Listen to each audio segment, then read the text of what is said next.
This is the longest underwater pipe on Earth. It stretches to the bottom of the deepest place on the planet, where only a few people have ever visited. And we're about to take you on an epic journey to construct it. What materials would be suitable for the task? What creatures would lurk around you? And at what point would constructing the pipe become unbearable? This is What If, and here's what would happen if you built a pipe to the bottom of the Mariana Trench.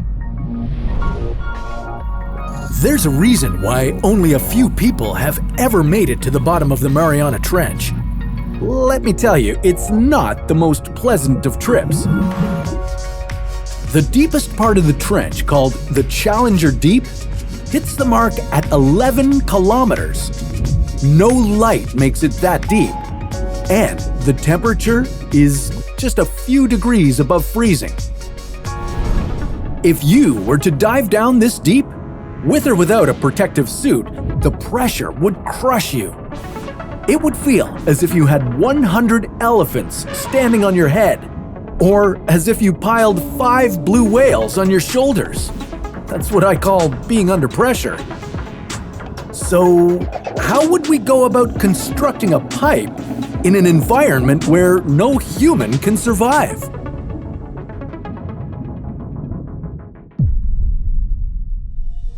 Let's start from the beginning. Building a pipe like this would require a lot of planning, preparation, and millions of dollars. You'd be aiming for a pipe that could withstand pressure 1,000 times greater than our normal atmospheric pressure. What materials would even stand a chance? I could suggest steel, since that's what most water pipes are made of. It's durable and cost-effective, but transporting 11 kilometers of pipe into the ocean as one piece would be next to impossible. You might be better off with polyester or vinyl resin pipe. You could reinforce it with fiberglass and assemble it underwater. When you get to a depth that would crush the fiberglass, you could add some steel. Well, that's the plan. Now, let's see how it would play out. As you descended 200 meters underwater, you'd leave the epipelagic zone and find yourself in the mesopelagic zone. Those are the top 2 of 5 oceanic layers. Your lungs would be getting compressed as you descended deeper and deeper. But it would still be doable at this point, as long as you were wearing a pressure suit.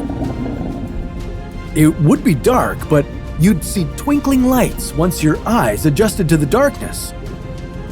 Those would be the bioluminescent animals that call the mesopelagic zone their home.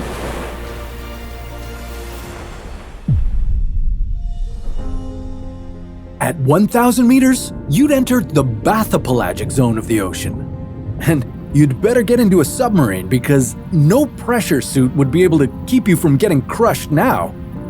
From this point on, underwater robots would take over the construction and maintenance. The pipe itself would need to be getting thicker so that it could bear the increasing water pressure. And you'd need a powerful flashlight because the only visible light down there is produced by creatures themselves. You'd descend deeper and hit the 4,000 meter mark. At this point, you'd enter the abyssopelagic zone. Now, you'd truly see what dark looks like. No light at all can make it down to the abyssopelagic territory, and the water temperature is near freezing, so very few animals live here. You'd be lucky to see a few tiny squid.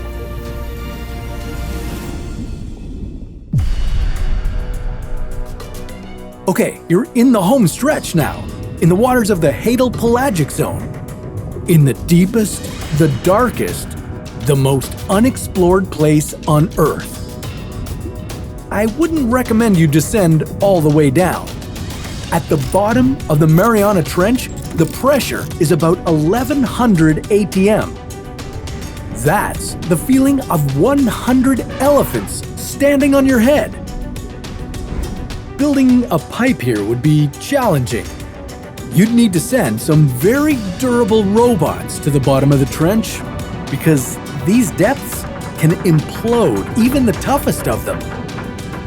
On top of enduring extremely high pressure, they'd have to be able to withstand the temperatures of just above freezing. Nothing larger than 3 centimeters can live in this dark, cold, and absolutely hostile environment. So get cozy and let the robots finish the pipe. And while you're up there controlling the robots, watch out for those mags! But that's a story for another What If. Before you go on to your next hypothetical adventure, I want to show you something we're really excited about. This, my friends, is the What If 100 book.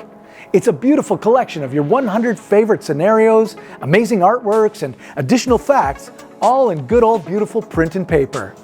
If you're like me and you enjoy an inspiring read and some time off the screen, all the while supporting one of your favorite YouTube channels, you might want to consider pre-ordering this must-have encyclopedia of imaginations right now. Click the link below to learn more.